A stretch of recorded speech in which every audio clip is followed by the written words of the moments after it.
నమస్కారం సార్. శ్రీమాత్రే నమః. ఒక అమ్మాయి వల్ల అబ్బాయి ఎలా జీవితం నాశనం అవుతుందని నేను కళ్ళారా చూసాను. ఎప్పుడు ఎన్ని రోజులైంది ఇది? 10 days కూడా అవ్వలేదు సార్. 10 days. ఓకే. అమ్మాయి అబ్బాయి ఇద్దరు ప్రేమించుకున్నారు. 4 years నుంచి లవ్లో ఉన్నారు. లేచిపోయారు. పెళ్లి చేసుకుందాం అనుకున్నారు. ఒక 10 days తర్వాత ఆర్టీటీ చేసి వచ్చేసారు. వచ్చేసిన తర్వాత పోలీస్ స్టేషన్లోకి వచ్చిన తర్వాత ఒక 2 hours 3 hours దాకా మేము ఇద్దరం కలిసిపోయినాము, కలిసి పారిపోయినాము అని చెప్పేసి అంత సిచ్యువేషన్ అంతా చెప్పుకున్న తర్వాత అమ్మాయి మదర్ ఫాదర్ వచ్చిన తర్వాత విత్ ఇన్ 1.5-2 hours ఇలా ఉంది అమ్మాయి. టక్ మనీ ఇలా చేంజ్ అయిపోతుంది చూడండి. ఏది వీళ్ళిద్దరూ పారిపోయి 10 days వీళ్ళిద్దరూ పెళ్లి చేసుకోలే, కలిసి తిరిగేసి వచ్చారు. కంప్లైంట్ ఇస్తే పట్టుకున్నారు పోలీసులు పట్టుకున్నారు. ఓకే. అబ్బాయిని అడిగితే మేము ఇద్దరం కలిసిపోయినాం, పెళ్లి చేసుకోవాలనుకుంటున్నాం, నేను దానికి అగ్రి ఉన్నాను, పెళ్లి చేసుకుంటాను అబ్బాయి చెప్పాడు. అమ్మాయి కూడా ముందు ఆ మాట చెప్పింది. ఏది ఇష్టపూర్వకంగానే పోయినాం, మేము ఇష్టపూర్వకంగా పోలీస్ స్టేషన్కి వచ్చినాము, ఇద్దరం పెళ్లి చేసుకోవాలనుకుంటున్నాము, కలిసి జీతం పంచుకోవాలనుకుంటున్నాం అని చెప్పేసి అమ్మాయి కూడా చెప్పింది. సరే మీరు ఇద్దరు అనుకుంటారు కదా, ఉండండి మీ గురించి మాట్లాడతాము, మీ పేరెంట్స్ కూడా పిలవాలి కదా. అమ్మాయి వాళ్ళ మదర్ ఫాదర్, అబ్బాయి వాళ్ళ మదర్ ఫాదర్ వచ్చారు పోలీస్ స్టేషన్కి వచ్చారు. అమ్మాయి మదర్ ఫాదర్ వచ్చినాక విత్ ఇన్ 2 hours. అంటే ఆ మదర్ ఫాదర్ రాకముందు అంతసేపు మేము ఇష్టపూర్వకంగానే వెళ్ళాను అన్నది. ఇష్టపూర్వకంగానే వెళ్ళాం మేము, మాకు ఇద్దరికంటే ఇష్టం, పెళ్లి చేసుకొని లైఫ్ లో ఇద్దరం కలిసి బతకాలనుకున్నాం మేము. అగ్రి అయిపోతే పోలీస్ స్టేషన్ దండలు మార్చిచ్చి సమ్ ఉంటుంది, నేను ఫార్మాలిటీస్ కంప్లీట్ చేస్తా అంటే లేదండి నాకు ఇష్టం లేదు, నేను పెళ్లి చేసుకోను అమ్మాయి అంటుంది. ఓకే. ఏదమ్మా ప్రొద్దున మీరే వచ్చారు, మీరు చెప్పారు కదా ఆల్రెడీ, మరి అంటే నాకు ఇప్పుడు ఇష్టం కదా అమ్మాయి అంటుంది. అంటే అబ్బాయి వాళ్ళందరిని వదిలిపెట్టి అమ్మాయి రమ్మన్నది ఫోర్స్ చేసిందని రూపాయి కూడా పెట్టుకొని డబ్బులు రెడీ చేసుకొని అమ్మాయిని తీసుకొని వెళ్ళి, అంటే యాక్చువల్గా అబ్బాయి కాన్సెప్ట్లో ఏంటంటే ఇంట్లో వాళ్ళు నొప్పించి పద్ధతిగా పెళ్లి చేసుకుందామని అనుకున్నాడు. ఓకే. అమ్మాయి అలా వద్దు, ముందు మనం మా ఇంట్లో ఒప్పుకోరు కాబట్టి మనం ఫస్ట్ పారిపోదాం, బయటనే పెళ్లి చేసుకుందాం, వచ్చిన తర్వాత కొద్ది రోజుల తర్వాత వీళ్ళు నొప్పిద్దాం.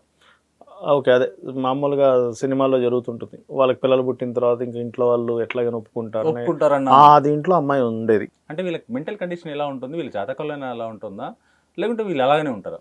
అంటే ఒకటండి, ఇక్కడ ఇప్పుడు చూడండి, మీరు ఇక్కడ అర్థం చేసుకోండి, ఇక్కడ అమ్మాయి అబ్బాయి అని కాదు, ఇక్కడ అమ్మాయి తప్పుందా అబ్బాయి తప్పుందా అని కాకుండా ఇక్కడ మనం ఒక విషయాన్ని క్లియర్గా అర్థం చేసుకుంటే దీన్ని నేను ఆస్ట్రాలజికల్గా వాస్తుపరంగా అండ్ ఒక అవగాహన సంబంధంగా చెప్తానండి. ఇక్కడ ఒకటి ఏంటంటే అబ్బాయి పెరిగిన వాతావరణం ఇంట్లో వాళ్ళకి చెప్పాలి, ఓకే మన ఇద్దరం ఇష్టపడ్డాం, ఇంట్లో వాళ్ళకి చెప్పాలి, ఇంట్లో చెప్పి చేసుకుందామని దీంట్లో ఉన్నాడు, ఇద్దరు ఇష్టపడ్డారు కాబట్టి. అమ్మాయి ఏంటంటే ఇంట్లో ఉన్నటువంటి స్ట్రిక్ట్గా ఉండే నేచర్ కావచ్చు, ఏదైనా కావచ్చు, అమ్మ ఒప్పుకోరు అనుకోవచ్చు, లేకపోతే అతిగా ఉండేటువంటి ప్రేమ కావచ్చు, లేకపోతే ఓవర్గా ఉండే ఆలోచన కావచ్చు. ఇక్కడ అతి ప్రేమ ఉండొచ్చు, లేకపోతే విపరీతమైన ఆలోచన ఉండొచ్చు. అతి ప్రేమ ఉంటే మాత్రం ఇలా తిప్పదు, అతి ప్రేమ ఉంటే చావైనా రేవైనా అక్కడే ఉంటా అని చెప్పి ఆగుతుంది. బట్ నేను అనుకోవడం ఇక్కడ మెంటల్గా ఇన్స్టెబిలిటీ ఉండొచ్చు అమ్మాయికి. మెంటల్గా ఇన్స్టెబిలిటీ ఉంటేనే ఇంతకాలం ఇలా నుండి మళ్ళీ పోలీస్ స్టేషన్కి వచ్చి ముందు చెప్పడం మేమిద్దరం కలిసి వచ్చామని ఎందుకు చెప్తుంది కదా. అవును. తల్లిదండ్రులు రాగానే వాళ్ళు ఏదో ఒక మాట చెప్పంగానే మార్చేసుకుంది అక్కడ. అంటే ఇక్కడ ఏంటి, ఇక్కడ అమ్మాయి కానీ అబ్బాయి కానీ మెంటల్గా ఇన్స్టెబిలిటీ కనుక ఉంది అంటే వాళ్ళు అలా మారిపోతారు అప్పటికప్పుడు. దానికి కారణం ఏంటంటే జ్యోతిష్ శాస్త్రంలో చంద్రుడు పూర్తిగా స్పాయిల్ అవుతాడు. చంద్రుడు పూర్తిగా స్పాయిల్ అయితేనే అది స్త్రీ కానీ పురుషుడు కానీ ఇంటి నుంచి పారిపోవడము. ఇప్పుడు ఇక్కడంటే ప్రేమ వ్యవహారం, నార్మల్గా కొంతమంది ఇంటి నుంచి వెళ్ళిపోతారు చూడండి, జరుగుతూ ఉంటుంది. అందుకని శాస్త్రంలో బాలారిష్టములు అని ఉంటాయి. బాలారిష్టాల్లో చంద్రుడు పాడవడం is also one of the బాలారిష్ట. అందుకే చిన్నప్పుడు ఏం చేస్తారంటే దీనికి మన వాళ్ళు బాలారిష్టాల్లో చంద్రుడు పూర్తిగా పాలైన బాలారిష్టం అంటే చిన్నప్పుడే చేయిస్తారు ఇలాంటివి. అప్పుడు ఏమవుతుందంటే ఒక యుక్త వయసు వచ్చినప్పుడు ఇలాంటి తప్పుడు నిర్ణయాలు తీసుకోవడం అనేటువంటిది జరగదు. చిన్నపిల్లల తత్వం అది. అంటే ఎట్లాగా, ఇప్పుడు చూడండి పిల్లలు ఏడుస్తూ ఉంటారు, వాడికి ఏదో చెప్పగానే మర్చిపోతాడు దాన్ని, ఇంతసేపు జరిగిన సీన్ అంతా మర్చిపోయి ఇంకో దానిలోకి వెళ్ళిపోతాడు. ఇప్పుడు ఈ అమ్మాయి విషయంలో కూడా ఇంత 4 సంవత్సరాల నుంచి ప్రేమించుకున్నారు, 10 రోజులు అమ్మాయి బలవంతం పెట్టి బయటికి తీసుకెళ్ళింది, దాని తర్వాత రిటర్న్ వచ్చి వీళ్ళిద్దరు కాంప్రమైజ్ మీకు పెళ్లి చేస్తామని ఇంటికి వచ్చిన తర్వాత పోలీస్ స్టేషన్లో ఫస్ట్ అలా చెప్పింది, మీ కళ్ళ ముందే జరిగింది అంటున్నారు. ఇదంతా చనిపోతా అని చెప్పి, నువ్వు తీసుకెళ్ళకపోతే నేను చనిపోతా అని చెప్పి చెప్పింది. పోలీస్ స్టేషన్లోకి ఇద్దరు రాగానే ఫస్ట్ అమ్మాయి ఒప్పుకుందని చెప్తున్నారు, మీ కళ్ళ ముందే జరిగింది, మీ కళ్ళ ముందే మేమిద్దరం ఇష్టపూర్వకంగా వెళ్ళామని చెప్పింది. అదే కనుక అలా కాకపోయి ఉంటే వీడితో చేస్తాడని చెప్పి భయం ఉంటుంటే పారిపోయి వచ్చేది కదా సింగిల్గా. అంత భయం ఉంటే ఇప్పుడు 4 సంవత్సరాల నుంచి తెలియదా, కదా తెలుసు కదా. తెలుస్తుంది కదా. ఒకవేళ అంత భయం ఉంటే పోలీస్ స్టేషన్ రాగానే ఫస్ట్ ఆ మాటే చెప్తుంది, ఏమని ఇవి ఏదో చేస్తాడని భయంతో వచ్చేసాను సార్ అంటది, కానీ మేమిద్దరం కలిసి ఉంటాం అన్న మాట చెప్పదు. ఇక్కడ ఏమైందంటే పికిల్డ్ మైండ్ అంటారు దాన్ని, ఆవేశపూరితంగా నిర్ణయాలు తీసుకోవడము, ఇవన్నీ 2 విషయాల వల్ల వస్తాయి. ఒకటి వాళ్ళ జన్మజాతకము, రెండవది ఇంట్లో వాళ్ళు చిన్నప్పటి నుంచి దేని మీద పూర్తి అవగాహన ఇవ్వకపోవడం, పిచ్చి పిచ్చి భయాలు పెట్టడం. ఇక్కడ ఏమవుద్దంటే మీరు ఒక అబ్బాయికి ఏదైనా ఒక దానికి వ్యసనం అవుతున్నప్పుడు దాన్ని భయంగా అవతల వ్యక్తి మీద ప్రెజర్ చేయడం వేరు, దాని మీద అవగాహన కల్పించి మానిపించడం వేరు. ఇక్కడ మనం అర్థం చేసుకోవాల్సింది ఏంటంటే ప్రతి దాని మీద అవగాహన కల్పించి మనిషి యొక్క మైండ్ సెట్ని మార్పించాలి.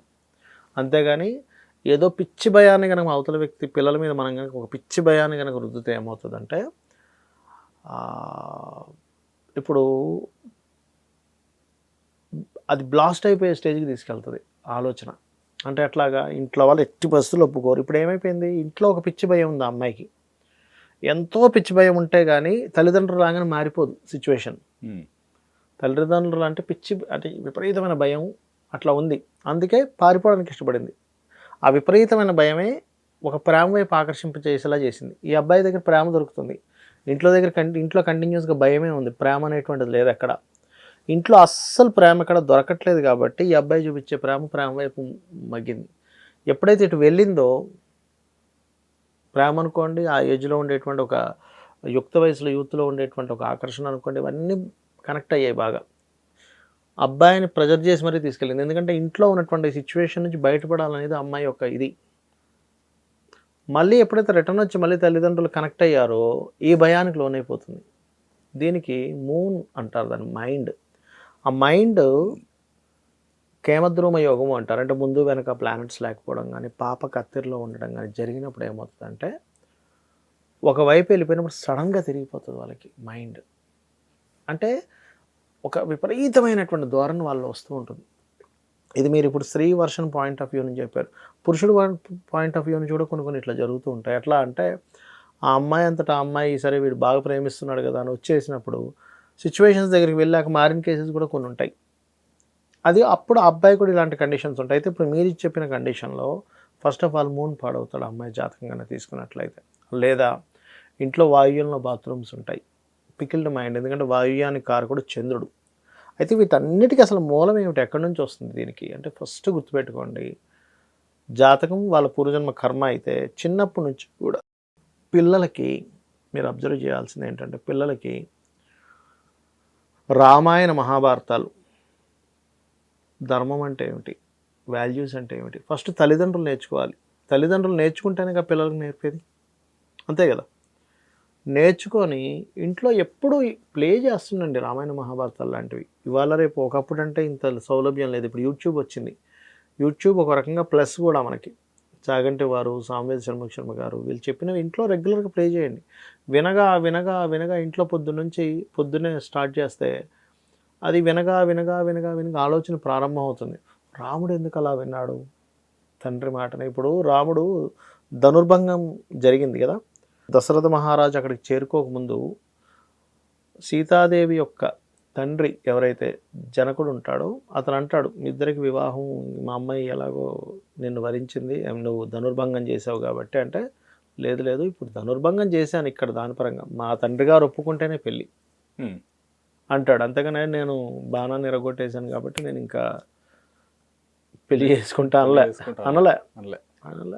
తండ్రి గారు రావాలి, తండ్రి ఒప్పుకున్నాక నాకు తండ్రి గారికి ఇష్టమైతే నేను పెళ్లి చేసుకుంటా. అంటే ఏంటి, ఎక్కడుంది మన కల్చర్, ఎక్కడి నుంచి ఉన్నాం మనం అనేది ఆలోచించాలి. ఇక్కడ ఏంటంటే ప్రేమించుకోవడం తప్పు అని నేను చెప్పట్లా, ప్రేమ అనే కాన్సెప్ట్ ఏంటనేది అర్థం చేసుకోవాలి. ప్రేమ అనేది ఏమిటి, ప్రేమించుకోవడం తప్పు అయితే ఇంక ఈ ప్రపంచంలో ప్రేమ అనేది లేకపోతే అంతా ద్వేషమే ఉంటుంది. ప్రేమ అనే కాన్సెప్ట్ పక్కా తీసేసామనుకోండి మొత్తం ద్వేషమే, అంతేగా. ఇప్పుడు చూడండి ఇంట్లో పెట్స్ పెంచుతుంటారు, గమనించారా మీరు? అవును. కుక్క పిల్లల్ని పెంచుతారు, ఎందుకు పెంచుతారు తెలుసా? ఇంటికి రాగానే అది ఎగిరి ఎగిరి ఎగిరి ఎగిరి పడుతూ ఉంటుంది మనిషి మీద. అబ్బాయి ఎంత ప్రేమ చూపిస్తుంది నా మీద అంటాడు. ప్రేమ కోసం పెంచుతుంటాడు పెట్స్ని.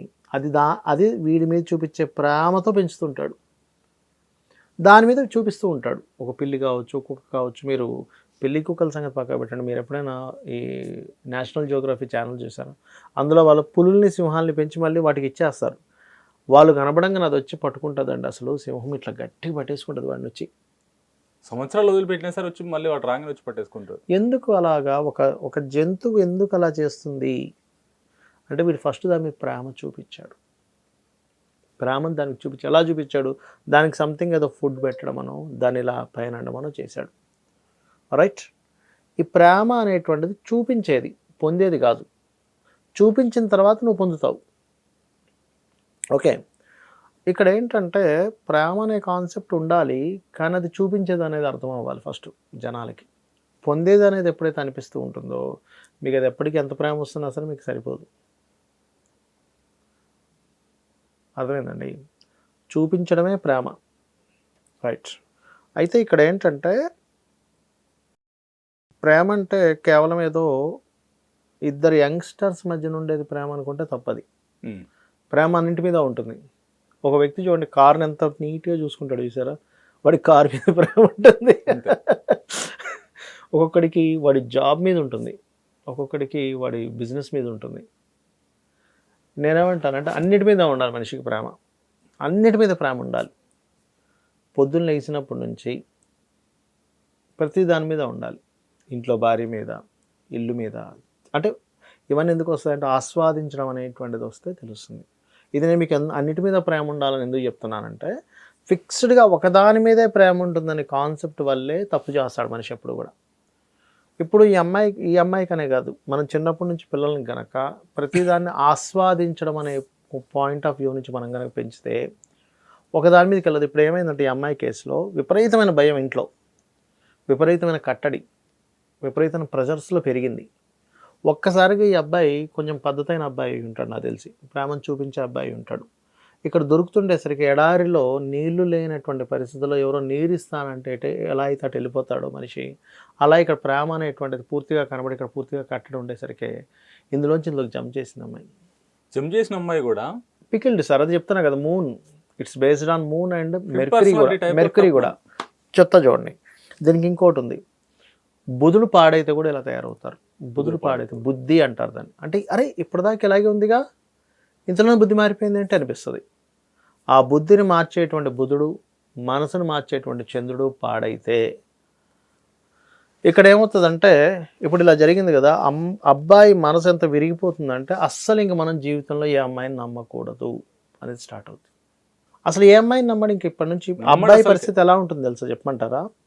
ఈ అమ్మాయి సంగతి పక్క పెట్టండి, రేపు పొద్దున్న ఆ అబ్బాయికి శిక్ష పడుతుంది, కొన్ని రోజుల తర్వాత బయటకు వస్తాడు, ఇంట్లో వాళ్ళు ఏదో పెళ్లి చేస్తారు, భార్య నమ్మడు కూడా నమ్మడు. ఎందుకంటే స్త్రీని నమ్మడం మానేశాడు. ఇంకా అక్కడ ఇంత 4 years నేను ప్రేమించి ప్రేమించి మేము ఇద్దరం సెక్సువల్గా కూడా గడిపి పెళ్లి చేసుకుందాం, ఇద్దరు తరపు వాళ్ళు ఒప్పుకుంటారు కదా, పెళ్లి చేసుకుందాం అని పోలీస్ స్టేషన్కి వస్తే సెకండ్స్లో ఇలా మారిపోయింది అంటే నేను ఇంకొక అమ్మాయిని ఎట్లా నమ్ముతాను? కొన్నిసార్లు పెళ్లి చేసుకోకుండా ఉండే ఛాన్సెస్ ఉంటాయి. ఒకవేళ పెళ్లి చేసుకున్నా నమ్మకపోవచ్చు. ఆ మనిషిని నమ్మడం సంగతి పక్క పెట్టండి, అసలు జీవితంలో ఎవరిని నమ్మడు వాడు. అంటే మనం చేసేటువంటి చిన్నప్పటి నుంచి ధర్మాలు నేర్పించకపోవడం వల్ల, అనవసరమైన పిచ్చి పిచ్చి వాటిల్లో మనుషుల్ని కట్టడి చేయడం వల్ల ఏమవుతుందంటే సమాజాన్ని పాడు చేసిన వాళ్ళం అవుతాం. ఇంకెవరిని నమ్మడు అబ్బాయి. ఫస్ట్ ఆ అబ్బాయి ఎవరిని నమ్మడు. ఇంకోటి, నేను మనిషిని అంచనా వేయడంలో ఇదేంటి ఇంత ఫెయిల్ అయిపోయాను అనిపిస్తుంది. అంతే కదా సార్? అరే నేను ఇంత పిచ్చిగా అంచనాని ఇది చేశానా? ఎంత భయం ఉన్నా సరే ఒక అబ్బాయి లైఫ్ స్పాయిల్ చేయడం అనేది ఎంత. సార్ ఒక విషయం చెప్తాను చూడండి, ఒక యంగ్ ఏజ్లో అవతల వాళ్ళ జీవితాలు నాశనం అవుతున్నాయా అనే అంత మెచ్యూరిటీ ఉండదు, గుర్తుపెట్టుకోండి.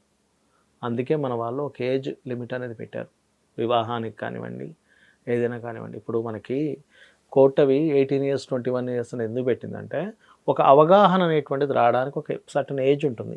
ఇప్పుడు మీరు చిన్నపిల్లవాడికి అరే నువ్వు ఫోన్ వాడకరా, నీకు టైం వాల్యూ తెలియదు అంటే వాడికి అర్థం కాదు. ఇప్పుడు నువ్వు చదువుకోవాలంటే అర్థం కాదు. ఎప్పుడు అర్థమవుతుంది అంటే వాడికి ఆ వ్యక్తి సరిగ్గా చదువుకోక ఫెయిల్యూర్స్ అయ్యి సరైన చదువు లేక చిన్న జాబ్ చేస్తుంటాడు. అందరూ లక్షల్లో సంపాదిస్తుంటే ఈయన ఏదో వేలలో సంపాదిస్తున్నప్పుడు అప్పుడు వాళ్ళ పిల్లడికి చెప్తున్నప్పుడు అప్పుడు స్ట్రైక్ అవుద్ది. అరే మా నాన్న చెప్పాడు అప్పట్లో అని చదువుకోమని వినలేదు చెప్పాడు. నేను వినలేదు. ఎందుకు వినలేదు ఇప్పుడు అర్థమవుతుంది నాకు అనిపిస్తుంది. Thank you sir. శ్రీమాత్రే నమః.